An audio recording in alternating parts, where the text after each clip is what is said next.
La Côte d'Ivoire, à l'instar du monde entier, a célébré ce 11 octobre 2021 la Journée internationale de la jeune fille. C'est une journée de mobilisation internationale autour des droits de celle-ci.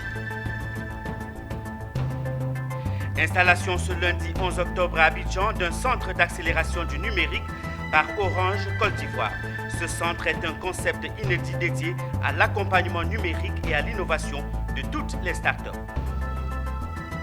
9 lauréats du prix national d'excellence CIE du meilleur élève major des examens scolaires, session 2020-2021, notamment du CEPE, du BEPC et du baccalauréat ont reçu samedi à Abidjan des récompenses lors d'une cérémonie.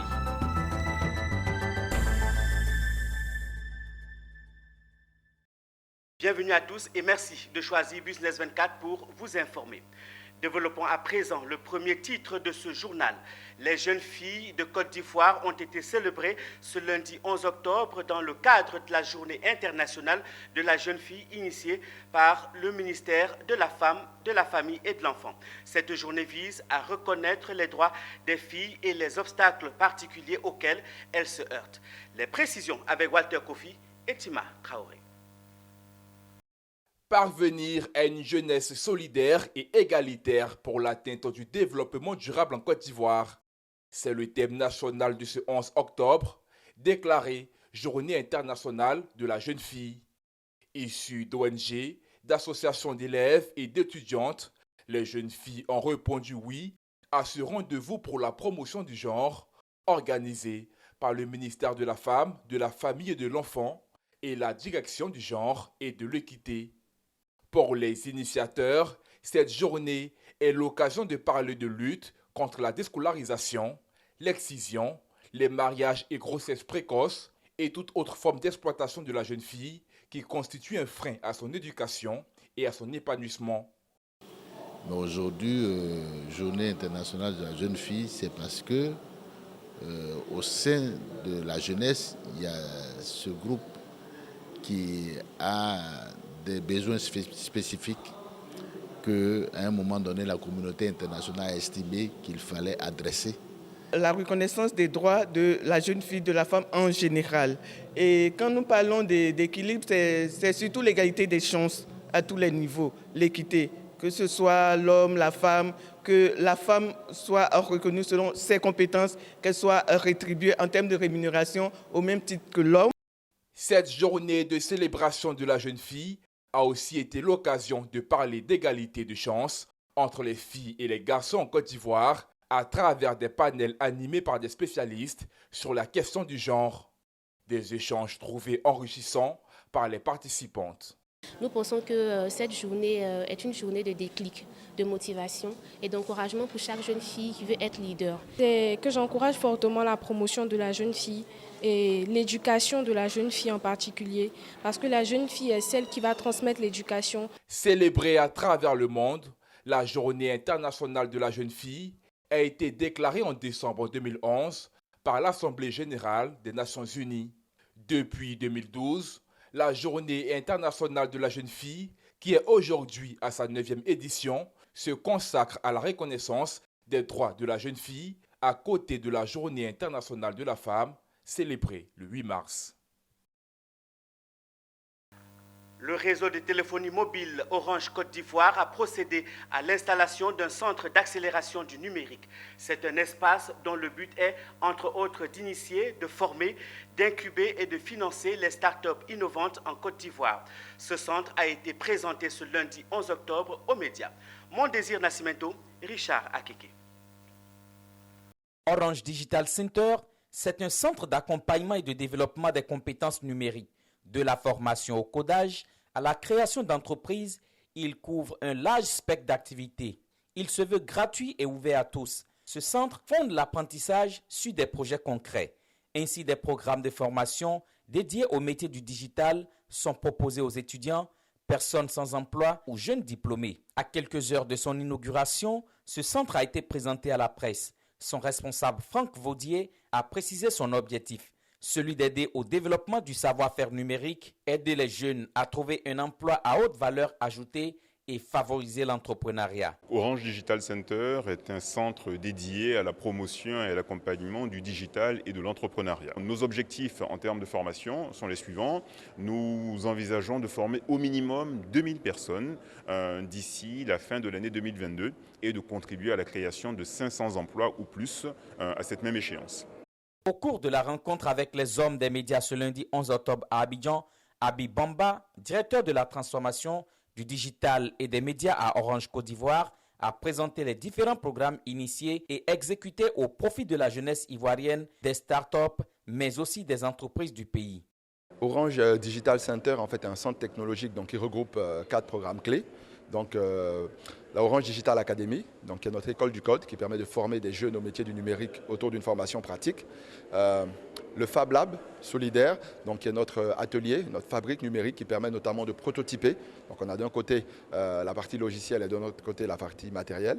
Et on a également l'Orange Fab, qui est notre accélérateur de start-up qui permet finalement d'accompagner des start-up différents métiers, de les former avec un accompagnement d'abord financier, mais également un accompagnement technique. Orange Digital Center sera inauguré ce mardi 12 octobre à Abidjan. Mais avant, plus de 2000 personnes ont déjà visité ce joyau. Poursuivons avec de l'entrepreneuriat. En Côte d'Ivoire, l'emploi informel est exercé par une bonne partie des populations actives.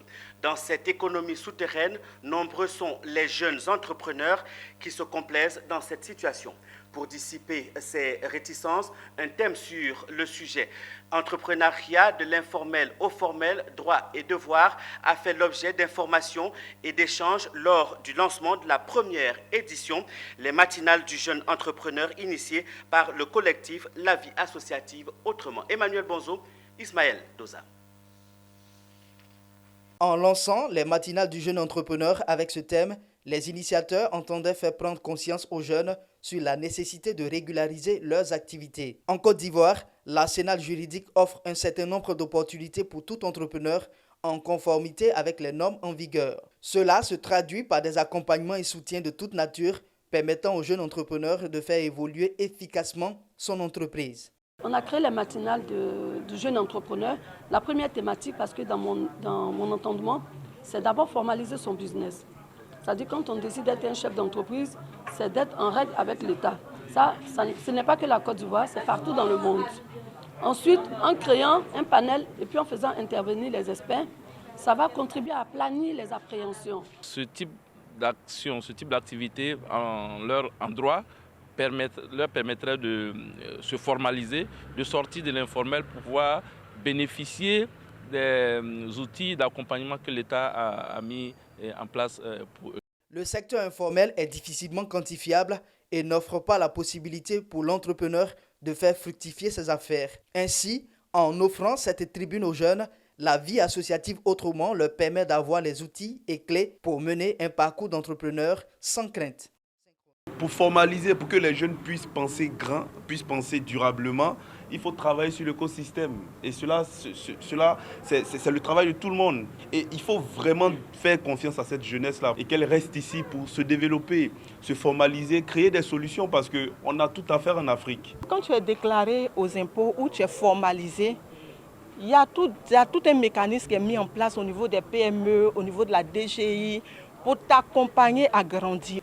Étant dans l'informel, il y a certains avantages que nous ne pourrons pas acquérir. Je prends le simple exemple que j'ai pu retenir, qui est le fait de recevoir des prêts. Voilà, il y a des structures qui viendront vers vous pour vous financer. Mais quand tu es dans l'informel, immédiatement tu perds déjà la possibilité d'acquérir ce prêt-là. Les matinales du jeune entrepreneur vont donc constituer une activité régulière des initiateurs pour orienter, assister et soutenir les jeunes en quête d'appui pour le développement de leurs activités.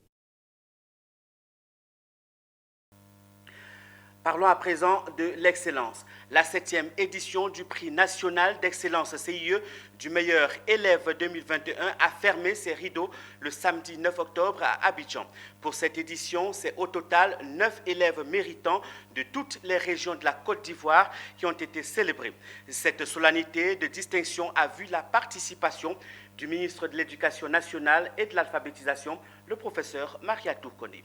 Mon désir Nascimento, Augustin Kral. Ils sont 9 lauréats du prix national d'excellence CIE du meilleur élève, major des examens scolaires session 2020-2021, notamment du CEP, du BEPC et du bac à être récompensés.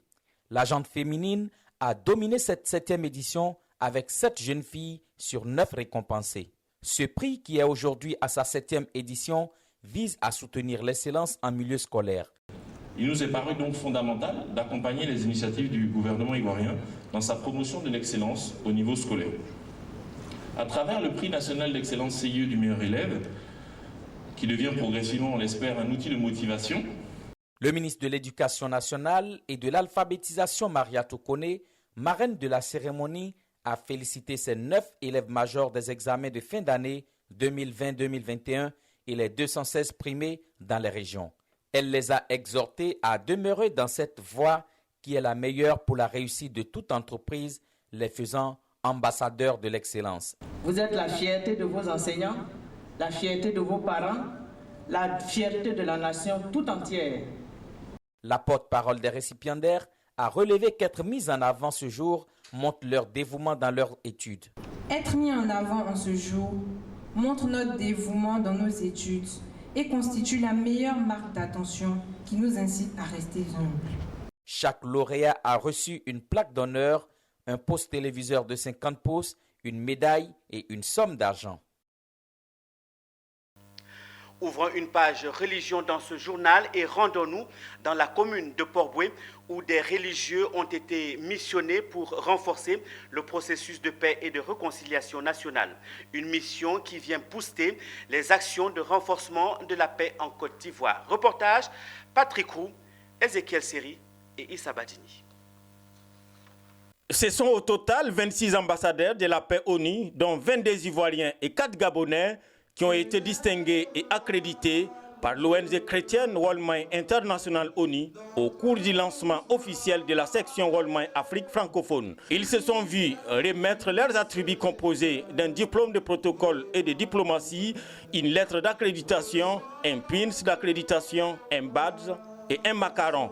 Présent à cette première célébration du World Mind Afrique francophone, Dr Philippe Finn, président mondial World Mind International ONU, a précisé les rôles dévolus à ces nouveaux messagers de la paix dans la société humaine.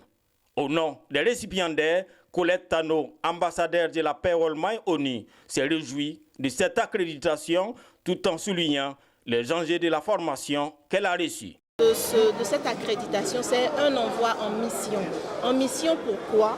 Pour la justice, pour la paix, pour le social, pour l'éducation, dans nos pays, dans nos localités, pour le bien-être des populations. On de piloter le programme For Her pour l'éducation de la jeune fille, qui a pour objectif de réintégrer dans le milieu éducatif les filles qui ont des accidents de parcours. Déjà, le temps que je suis ici, j'ai pris une formation afin de pouvoir faire adhérer la vision à plusieurs personnes.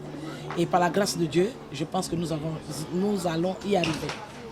Nous allons mettre des stratégies. Moi, j'ai déjà, au niveau de l'ONG, j'ai une ONG, je suis président d'une ONG, parce qu'on nous a dit que ce n'est pas seulement la paix, et apporter aussi, avec les personnes qui sont en détresse, leur apporter un souffle, assistance. Donc, nous allons continuer ce que nous avons commencé, et ce que nous avons appris aussi, nous mettons en musique pour pouvoir atteindre les objectifs. En marge de cette cérémonie de distinction, Dr Philippe Finn a procédé à une double investiture, notamment du bureau exécutif et du conseil d'administration de World Mind Afrique francophone. Récemment, des tensions ont secoué plusieurs villages ébriés de la fratrie Koué dans la commune de Bingerville. La raison des dissensions sur le mode de désignation des chefs au sein de certaines communautés villageoises. Pour calmer les cœurs et les esprits, un collectif de chefs de 13 villages de la fratrie Koué a produit une déclaration pour appeler à l'apaisement et à la retenue. Emmanuel Bonzo Ismaël Doza. Palais du chef Koué dans le village d'Akoué-Agban dans la commune de Benjaville. C'est ici qu'un collectif de chefs des 13 villages Koué s'est réuni pour parler d'une seule et même voix. Cela traduite dans une déclaration pour jouer la carte de l'apaisement après de récentes violences dans certains villages au sein de la fratrie Koué-Achan. Des tensions survenues à cause d'incompréhensions et divergences sur le mode de passation de pouvoir générationnel dans certains villages. C'est donc pour calmer les esprits que les chefs ont entrepris cette démarche d'appel à la paix. Le peuple Achan, plus précisément la fratrie Akoué, est caractérisé par ses idéaux de paix et d'amour et de fraternité et ne peut en aucun cas résoudre ses problèmes par la violence. Nous invitons par conséquent tous les amis Tchagba à s'inscrire dans une logique de paix et de cohésion sociale afin de préserver la paix sociale dans leurs différents villages. Cette déclaration intervient suite à une marche annoncée dans les prochains jours pour protester contre le choix de certains leaders à la tête des villages. Pour le collectif, il faut respecter les décisions des consultations populaires entérinées par les autorités administratives. Nous estimons qu'il n'y a pas de problème sans solution. S'il y a problème, il peut y avoir solution, mais pas le dialogue. C'est pourquoi tout à l'heure nous avons dit que nous allons faire la tournée des villages pour essayer de sensibiliser à la paix, au vivre ensemble, à la cohésion sociale. Pour permettre aux villages de retrouver leur calme, le collectif des chefs Koué effectuera bientôt une tournée pour demander aux populations de préserver le vivre ensemble cher au peuple ébrié. Un peu de sport avant de refermer ce journal. Le village d'Adoumagan dans la sous-préfecture de Jacquesville a accueilli le samedi 9 octobre les demi-finales du Sagbali Ivoire Tour 2021. Au terme des différents combats, 3 équipes ont obtenu leur qualification pour la finale de cette 5e édition. Il s'agit des équipes de Trècheville, Port-Boué et Marcory. Reportage. Le Sagbali Ivoire Tour 2021 à Jacquesville pour les demi-finales de cette 5e édition. À l'affiche, 4 équipes s'affrontent, 16 lutteurs, dont 3 femmes s'affrontent sur le ring devant le public.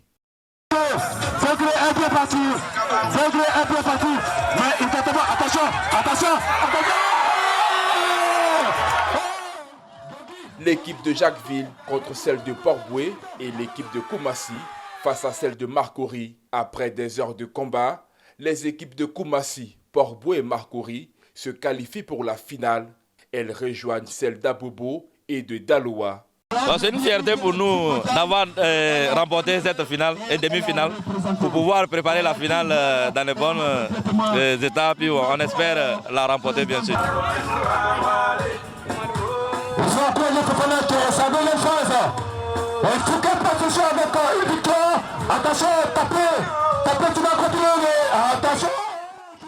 Côté dames, c'est Tapé Regina de la commune de Yopougon qui en sort vainqueur. Je suis fière de moi-même et je suis fière aussi de ma compétence et ma qualité. Et j'encourage aussi d'autres filles aussi à faire comme moi. Selon Goli Herman, président du comité d'organisation, le Sagbali Ivoire a pour but de lutter contre la délinquance juvénile. Comme doléance, il a exprimé le souhait de voir cette discipline élevée au rang de patrimoine national. Quant au parrain de la cérémonie, il a invité les jeunes à la paix. Le Sagbali Ivoire Tour, c'est la compétition de Sagbali. Sagbali lui-même qui est un sport de compétition. Voilà, Sagbali qui signifie littéralement saisir son adversaire et le terrasser sans toutefois l'agresser. L'objectif du Sagbali, c'est de socialiser toutes ces personnes qui sont marginalisées. On nous appelle le groupe les Sgei. On a un autre regard sur eux dans la société. Et à travers Sagbali, ils deviennent des personnes sociables. Nous manquons véritablement de sponsors, nous manquons d'entreprises pour nous accompagner. Je le dis parce que la jeunesse d'aujourd'hui aime s'adonner à tout ce qui est méfait. S'aimer les trous, la haine, être en conflit avec les autorités administratives, politiques, coutumières, même religieuses. Voilà, donc j'ai lancé cet appel pour dire à mes jeunes frères que L'âge aujourd'hui ne compte plus de pouvoir participer au processus de développement.